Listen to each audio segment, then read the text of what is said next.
बात तब की है जब फील्ड मार्शल सैम मानेकशॉ को इंटर्न कमांड की जिम्मेदारी सौंपी गई। ये 1971 युद्ध से पहले की बात है। मानेकशॉ सिक्किम के दौरे पर गए। वहां 8 गूर्खा राइफल्स की बटालियन के जवान सिक्किम से लगने वाली भारत चीन की सरहद पर तैनात थे। काफी ऊंचाई पर पोस्टिंग थी, इसलिए मानेकशॉ जवानों का हौसला बढ़ाने के लिए गए। पहुंचे तो देखा आओ भगत का जबरदस्त इंतजाम था। इतनी ऊंचाई पर जवानों को सोफा, दरी जैसी चीजें पीठ पर लाद कर लानी पड़ी।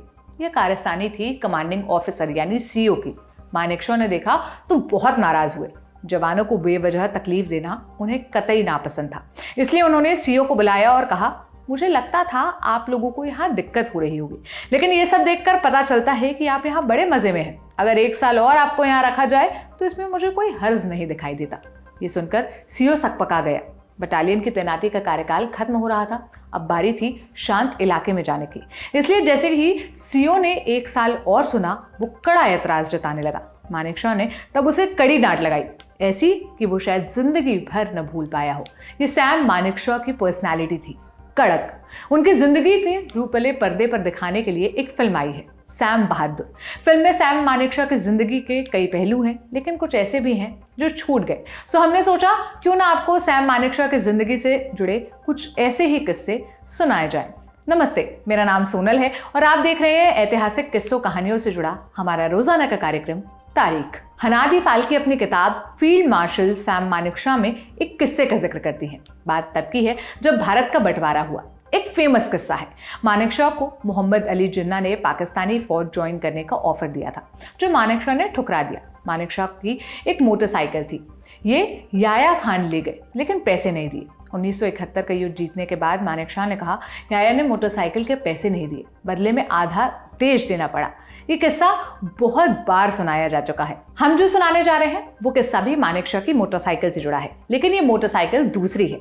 हुआ यूं कि पार्टीशन के दौरान एक कर्नल तेजा सिंह हुआ करते थे। कर्नल तेजा सिंह का गांव नरोबाल था, जो बंटवारे में पाकिस्तान के हिस्से में गया। इसलिए तेजा ने फैसला किया कि वो पाकिस्तान आर्मी ज्वाइन कर लेंगे। इसी बीच सवाल उठा उन आर्मी दस्तावेजों का जो भारत पाकिस्तान में बंटे जाने थे। मानेकशॉ ने कर्नल तेजा को बुलाया और कहा कि वो अपने साथ पाकिस्तान वाले हिस्से वाले दस्तावेज लेकर जाएं। इस बीच कर्नल तेजा को पता चला कि उनका परिवार भारत आ गया है, इसलिए उन्होंने फैसला बदल लिया और वो भारत में ही रुक गए। कर्नल तेजा जब मेजर रैंक पर थे, जबकि सैम ब्रिगेडियर बन चुके थे।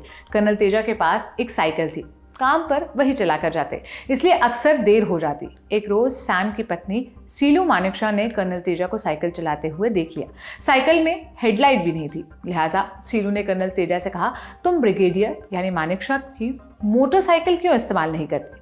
मोटरसाइकिल खाली रखी थी। सो तेजा आगे मतलब जो अगली रोज थी उसे चलाकर काम पर जाने लगे। कुछ महीने बाद कर्नल तेजा को डिफेंस सर्विस स्टाफ कॉलेज से बुलावा आ गया। वहाँ स्टाफ कोर्सेस में उनका नामांकन हुआ था। कर्नल तेजा ने सोचा क्यों ना मानेकशॉ की मोटरसाइकिल खरीद ही लूँ। वो मानेकशॉ के पास पहुँच गए। मानेकशॉ मोटरसाइकिल देने को तैयार थे, लेकिन एक शर्त थी, पैसा नहीं दूंगा। कर्नल तेजा भी पैसे देने पर अड़े थे, इसलिए अंत में कॉइन टॉस का फैसला हुआ और मानेकशॉ 400 रुपए लेने को तैयार हो गए। उन्होंने खुद इतनी ही रकम में मोटरसाइकिल एक अंग्रेज अफसर से खरीदी थी। यहाँ तो मामला निपट गया, लेकिन इसके बाद मानेकशॉ के सर एक नई मुसीबत आ गई। हुआ ये कि कर्नल तेजा और उनकी पत्नी ने एक भैंस पाली थी, जो रोज 5 लीटर दूध देती थी।